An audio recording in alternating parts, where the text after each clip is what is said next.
बिस्मिल्लाहिर्रहमानिर्रहीम। अस्सलाम वालेकुम नादरीन, आप यूट्यूब चैनल देख रहे हैं। मैं इमरान खान हूँ। नादरीन, सबसे पहले तो एक ख़बर मार्केट में गर्दिश कर रही थी और कुछ लोग ये दावा कर रहे थे कि बहुत जल्द इमरान खान साहब शौकत खानम अस्पताल में, ये कहा जा रहा था कि पहुँच जाएंगे, लेकिन अलीमा खानम साहिबा ने इसकी तरदीद की है। एक तो इमरान खान साहब की बहनें पहुँची अडियाला जेल में, तो इसमें 2-3 डेवलपमेंट है इमरान खान साहब के हवाले से। एक उनके बेटों के वीज़ा के हवाले से, एक सुप्रीम कोर्ट ऑफ पाकिस्तान में इमरान खान साहब के हवाले से जो केस चला वो, कि उनकी जो ज़मानतें हैं 9 मई के मामलात में, और दूसरा शौकत खानम में क्या उन्हें शिफ्ट किया जाएगा। ये वो चीज़ें हैं जो मैं सबसे पहले इमरान खान साहब के बारे में आपके सामने रखता हूँ। इमरान खान की बहन ने कहा कि अभी चंद दिन पहले, और उन्होंने बताया बिल्कुल चंद दिन पहले की ये बात है कि एक बहन इमरान खान की, इमरान खान से उन्होंने देखा उन्हें जब अदालत में केस चल रहा था, और बुध को मेरी बहन ने इमरान खान को देखा था। वो कहती हैं कि इमरान खान बिल्कुल ठीक हैं। हाँ, ये ज़रूर है कि उनका वज़न कम हो रहा है और छोटे मोटे इश्यूज़ हैं। वो वजह यह है कि गर्मी बहुत ज़्यादा है और वो एक छोटी सी जगह में बंद हैं, उन्हें 22 घंटे तक अंदर कैद रखा जाता है, बाहर छोड़ा नहीं जाता। तो ये वो वजूहात हैं जिनकी वजह से कोई भी आदमी हो, सेहतमंद आदमी भी हो, नौजवान भी हो, तो उसके साथ प्रॉब्लम हो जाती है। इमरान खान साहब 70+ हैं, गो के वो बहुत कोशिश करते हैं अपने आप को, अपनी सेहत को ठीक रखने के लिए, लेकिन इसके बावजूद ये मल्टीपल इश्यूज़ तो होते हैं। अब जब शौकत खानम की बात हुई तो उन्होंने कहा जी नहीं, मैं नहीं समझती कि इमरान खान को शौकत खानम शिफ्ट होना होगा, ना ये इमरान खान को कभी निकालेंगे कहीं बाहर ले जाने के लिए, और ना ही वो बिस्तर पर पड़ने वाले हैं। यानी वो ये आदमी जाएगा ना जो बिस्तर पे पड़ जाएगा, जिसकी कमर लग जाएगी बिस्तर के साथ, तो उसको हॉस्पिटल लेकर जाना पड़ेगा। तो इमरान खान तो ऐसे नहीं है, वो हिम्मत वाले आदमी हैं। मुझे नहीं मालूम कि ये बात कहाँ से आई कि गंडापुर ने दरख्वास्त की है कि शौकत खानम में इमरान खान को शिफ्ट किया जाए।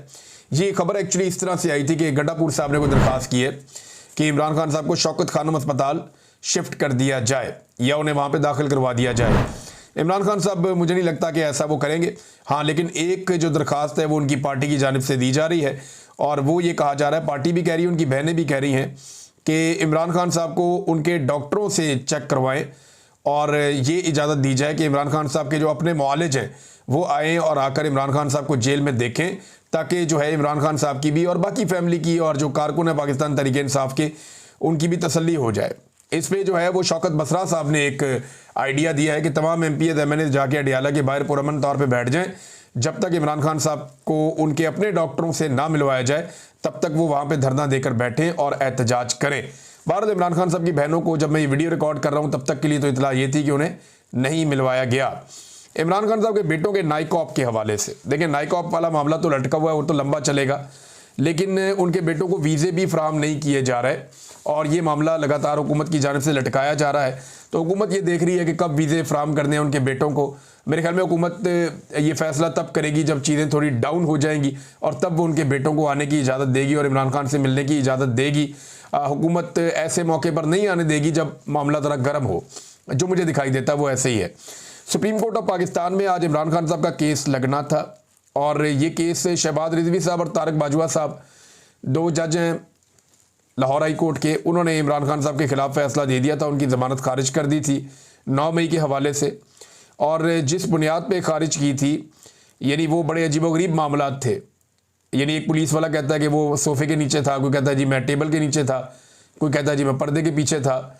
तो इस तरह की गवाहियों की बुनियाद के ऊपर इमरान खान साहब की साजिश को दुरुस्त मानते हुए लाहौर हाई कोर्ट ने इमरान खान साहब की जो ज़मानत है 9 मई में, उसे कैंसिल कर दिया था, उन्हें ज़मानत नहीं दी थी।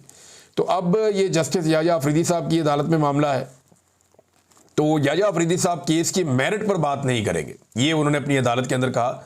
यानी जो बज़ाहिर रिपोर्ट हुआ है, सदीक जान साहब ने रिपोर्ट किया, अलीमा खान साहिबा ने बताया, कुछ और वकला उन्होंने भी ये बात की है, तो वो ये कह रहे हैं कि सिर्फ एक पॉइंट पर बात करेंगे कि आया वो ज़मानत के केस में मेरिट को डिस्कस कर सकते थे या नहीं।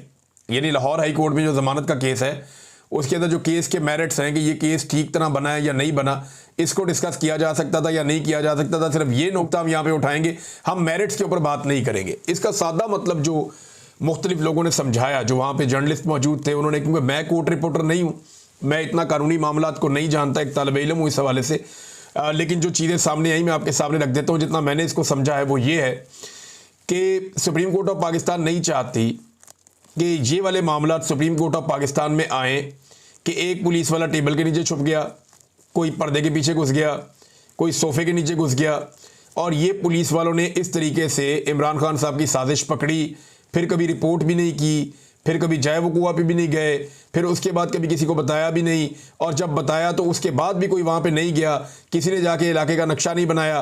पुलिस वालों को ये भी नहीं पता था कि मेन दरवाजे से लेकर अंदर इमरान खान के कमरे तक महज 20-25 मीटर का फासला होगा, 20 मीटर का फासला होगा, तो वो कहते नहीं 300 मीटर तक का फासला उन्होंने बता दिया। तो एक अजीबोगरीब किस्म की कैफियत थी जो हाई कोर्ट में थी, लेकिन इसके बावजूद हाई कोर्ट ने वहाँ पे इमरान खान साहब को जमानत नहीं दी। अब ये मामला सुप्रीम कोर्ट में आया तो सुप्रीम कोर्ट चाहती है कि इन टेक्निकल नुक्तों के ऊपर बात ही ना हो, सिर्फ एक पॉइंट के ऊपर बात करें। बहरहाल 19 तारीख अब दी गई है, ये पाकिस्तान तहरीक इंसाफ के जो वकला हैं उन पे मुनसर है कि वो कितना ज़्यादा इन टेक्निकल इश्यूज़ को उठाते हैं और कितना ज़्यादा हुकूमत को और प्रोसिक्यूशन को और पुलिस को वहाँ पे बेनकाब करते हैं। सुप्रीम कोर्ट ऑफ पाकिस्तान में इसमें जस्टिस याहिया अफरीदी को बिल्कुल कादी फायद ईसा बनना होगा। अगर तो वो ये चाहते हैं कि बिल्कुल भी जजेस और पुलिस और पूरा जो इंतज़ामी स्ट्रक्चर है वो एक्सपोज ना हो, तो फिर उन्हें हर हाल में मेरिट्स जो है वो डिस्कस नहीं होने देने चाहिए, यानी उन्हें कोशिश करनी होगी बिल्कुल कादी फायद ईसा की तरह बन जाए और कोई ऐसी बात सुने ही ना, और बल्कि सुनने से इनकार कर दें जिस बात पे इंसाफ हो सकता हो या जिस बात के ऊपर कोई सवाल उठता हो, वो सवालात ही उठने ना दें। इस लेवल पे उन्हें जाना होगा। अब देखते हैं कि 19 तारीख को पाकिस्तान तहरीक इंसाफ के जो वकला है वो कितनी तैयारी करके जाते हैं। बहरहाल इन्होंने वकला ने इस केस को बहुत ज़्यादा एक्सपोज भी किया है। नादरीन, एक और इम्पॉर्टेंट खबर है और वो ये है कि अमेरिका की सरजमीन पर आसिम मुनीर साहब ने जो एक तकरीब से खिताब किया, यहाँ पे कोई 100 से 150 लोग मौजूद थे और ये पाकिस्तानी थे, इन्हें इकट्ठा करके लाया गया था। तो आसिम मुनीर साहब ने गालिबन टैंपा में ये खिताब किया है और वहाँ पे मुख्तलिफ हवालों से उनका खिताब मुतनाज़ हो गया। अब कोई वीडियो तो है नहीं, ये जो लोग जिन्होंने सुना उन्होंने यहाँ के बाहर रिपोर्ट किया और उनके ज़रिए से ये मीडिया के अंदर खबरें छप गई। अब वो खबरें छपने के बाद कहीं से तरदीदें आ रही, कहीं से तस्दीकें आ रही हैं, लेकिन एक चीज़ तो क्लियर है कि आर्मी चीफ साहब ने भारत को अमरीकी सरजमीन पर खड़े होकर चैलेंज ज़रूर किया। ये बात बिल्कुल क्लियर है कि अमेरिका की सरजमीन पर खड़े होकर पाकिस्तान के आर्मी चीफ ने भारत को चैलेंज किया। अच्छा, भारत को इस बात पे बड़ी तकलीफ हो रही है, वो ये कह रहा है कि ये कैसे हो सकता है कि हमारा एक दोस्त मुल्क है अमेरिका, उसकी सरजमीन पे खड़ा होकर हमारा एक दूसरा जो मुल्क है पड़ोसी, वो हमें धमकियां लगा रहा है, तो ये हमारे लिए बड़ा एक नेगेटिव उन्होंने कहा। लेकिन आर्मी चीफ पाकिस्तानी कम्युनिटी से बात कर रहे थे, वो कोई अमेरिकन से तो बात नहीं कर रहे थे, ना वो कोई प्रेस कॉन्फ्रेंस कर रहे थे, लेकिन उन्होंने पाकिस्तानी कम्युनिटी से जो बातें की उनमें दो चीज़ें बड़े उनके बयानात जो हैं वो वायरल हुए। एक के ऊपर तरदीद आ रही है, एक ये कहा जा रहा है कि जी मर्सिडीज़ और डंपर ट्रक का जो है ना, इन्होंने मिसाल दी है आर्मी चीफ ने कि एक डंपिंग ट्रक, पाकिस्तान की मिसाल उन्होंने कहा ऐसे जैसे एक डंपर ट्रक है जो बहुत माल लेकर जाता है, वो लेकर जाता है सामान, और इंडिया की मिसाल उन्होंने ऐसे दी है कि जैसे वो एक नई नवेली मर्सिडीज़ है जो हाईवे पे आ रही है, और अगर इनका तसादुम हो जाए तो फिर नुकसान किसका होगा, ये सवाल आर्मी चीफ ने पूछा। फिर कुछ एटमी हथियारों के हवाले से भी भारतीय मीडिया ये क्लेम कर रहा है कि धमकी आर्मी चीफ ने लगाई।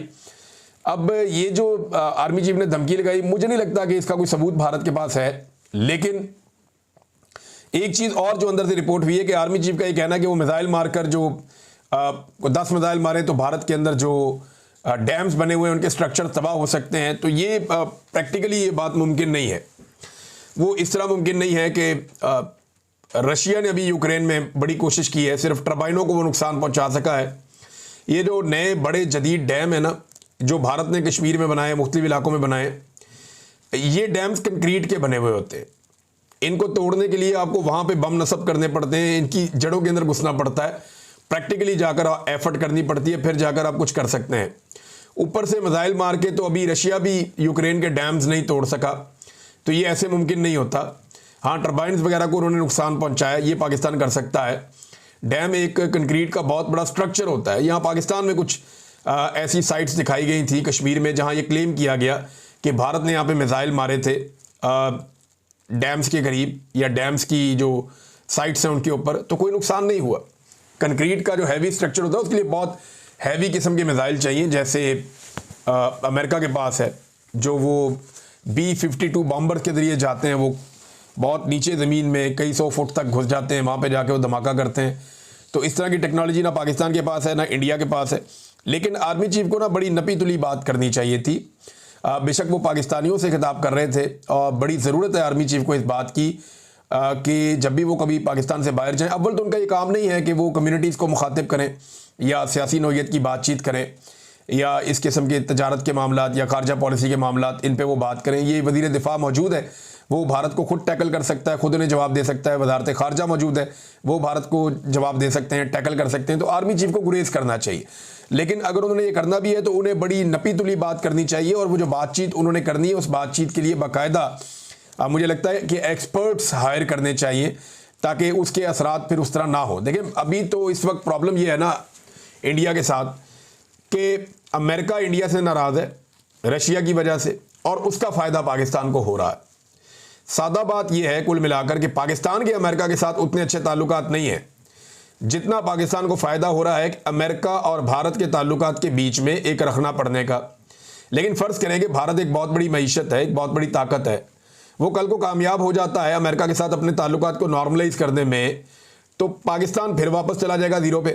पाकिस्तान को अपने ताल्लुकात अपने बलबूते पे बनाने हैं, और उसके लिए पाकिस्तान अपनी बहुत बड़े पैमाने पे मादनियात ऑफ़र कर रहा है, जिनमें ख़ास तौर पे रेयर अर्थ मिनरल्स हैं जो फ्यूचर फ्यूल के तौर पे काम करते हैं, यानी मुस्तकबिल में उनकी बड़ी अहमियत है। और पाकिस्तान को भी इस बात का आइडिया है, अमेरिका को भी इस बात का आइडिया है, और पाकिस्तान बड़ा रिच है। पाकिस्तान का जो कबायली इलाका है वहाँ पे ये रेयर अर्थ मिनरल्स हैं। एक चीज़ और जो इस वक्त पाकिस्तान की मिलिट्री एस्टेब्लिशमेंट कर रही है, ये बड़ी अफसोसनाक है। हर जगह पे DGISPR भी ये बात करते हैं, और पाकिस्तान के आर्मी चीफ भी ये बात करते हैं कि सियासतदान करप्ट हैं, सियासतदान नाअहल हैं, सियासतदान बदनीयत हैं, वो काम नहीं करने देते, नहरें नहीं बनने देते, जो है वो तरक्की के पहिए को रोकते हैं, तरक्की नहीं करने देते पाकिस्तान को। अब बलूचिस्तान के बारे में ये लोग बार बार कहते हैं कि वहाँ के सरदारों का कसूर है, वहाँ के सियासतदानों का कसूर है। तो देखें, वहाँ के नौजवान जब भी सामने आते हैं, इलेक्शन लड़ना चाहते हैं, तो पाकिस्तान की एस्टेब्लिशमेंट उनका रास्ता रोकती है। वहाँ के जो मकामी सरदार हैं उन्हें बार बार लाकर बैठा दिया जाता है, और उन्हीं को सपोर्ट दी जाती है, उन्हीं के साथ बातचीत की जाती है। तो पाकिस्तान की एस्टेब्लिशमेंट ने वहाँ पे एक ऐसा जकड़ा हुआ निज़ाम कायम किया है जिसमें ये सरदार और सियासतदान मिलकर बलूचिस्तान का बेड़ा गर्क कर रहे हैं। यही कुछ कबायली इलाकों में भी किया जाता रहा, लेकिन वहाँ पे इमरान खान साहब की एक तहरीक चली तो एक बड़ा ज़बरदस्त किस्म का शऊर आया। अब लोग अपना वोट का हक छीन लेते हैं, तो एक दिन आएगा बलूचिस्तान में भी लोग अपना वोट का हक छीन लेंगे और फिर अपने वोटों के ऊपर पहरा देंगे। एक वक्त आ जाएगा, अभी तो नहीं हो रहा, लेकिन ये सारा खराबा जो है इसके पीछे पाकिस्तान की मिलिट्री एस्टेब्लिशमेंट है। लेकिन सियासतदानों को करप्ट और बेईमान कहकर ये साबित नहीं किया जा सकता कि एस्टेब्लिशमेंट बहुत अच्छी है। लेकिन जितने सियासतदान हैं ये सारे के सारे एस्टेब्लिशमेंट के ताबे हैं, और इनको एस्टेब्लिशमेंट ने ज़्यादातर को बनाया है। और अब वो बगावत पे उतरे हुए उनमें से बहुत सारे, क्योंकि वो ये समझ गए हैं कि एस्टेब्लिशमेंट ने अपनी कमाई के लिए या अपने मामलात को बेहतर तरीके से चलाने के लिए हमें तैयार किया था, हमें इस्तेमाल कर दिया जाता है और सारी मलाई खा जाती है एस्टेब्लिशमेंट। लिहाजा अब सियासतदान भी सियाने होना शुरू हो गए हैं और वो अपनी गेम भी कर रहे हैं। अब हर जगह जो है वो ये जाकर कहना कि सियासतदान जो हैं वो बहुत बुरे हैं और हम बहुत अच्छे हैं, इससे भी बात नहीं बनेगी। मेरे ख्याल में पाकिस्तानी हकीकत जान चुके हैं। पाकिस्तान एक सियासतदान ने बनाया था, किसी जर्नैल ने नहीं बनाया था, किसी जज ने नहीं बनाया था। पाकिस्तान एक सियासतदान ने बनाया था और सियासत करके बनाया था, और इस दुनिया की तारीख में ये बात हमेशा दर्ज भी रहेगी। नादरीन, बिलावल ने एक स्टेटमेंट दिया है। बिलावल ने अपने स्टेटमेंट में पाकिस्तान तहरीक इंसाफ को दहशतगर्द करार दिया कि एक जमात दहशतगर्द बन गई जो उन्होंने 9 मई को किया। तो ये तो बिलावल ने कहा पाकिस्तान तहरीक इंसाफ के बारे में। 9 मई को हुआ क्या था? इमरान खान साहब को गैर कानूनी तौर पर गिरफ्तार किया गया था। जख्मी होने के बावजूद उन्हें गिरबान से पकड़कर घसीटा गया और उनके ऊपर तशद्दुद किया गया। उन्हें मारते हुए रेंजर्स वाले घसीटते हुए लेकर चले गए और ये मनाजर नेशनल टीवी पे चला दिए गए। पाकिस्तानियों का गमो गुस्सा था, पाकिस्तानी निकले और उन्होंने एहतजाज शुरू कर दिया। रेंजर्स क्योंकि पाकिस्तानी फ़ौज के कंट्रोल में है, लिहाजा जहाँ जहाँ पे फ़ौज के मौजूद थे मुकामात, वहाँ पे जाके लोगों ने एहतजाज किया। अब उसमें आगे से 2 राय है। मिलिट्री एस्टेब्लिशमेंट का ये कहना है कि जो लोग एहतजाज करने आए उन्होंने तबाही फेर दी, हर चीज़ तोड़ फोड़ दी, हर चीज़ का तबाही फेर दी और आग लगा दी और लूटमार कर दी। जबकि दूसरी तरफ जो है वो पाकिस्तान तहरीक इंसाफ का ये कहना है कि हम एहतजाज करने ज़रूर गए थे लेकिन वहाँ पे तोड़ फोड़ हमने नहीं की। वो सारा काम जो है वो पहले से लोग वहाँ मौजूद थे और वो कर रहे थे, नकाबपोश, जिन्होंने डंडे मारे, गाड़ियाँ तोड़ी, नुकसानात किए, आग लगाई, और हमारे पहुँचने से पहले ही बहुत कुछ हो चुका था।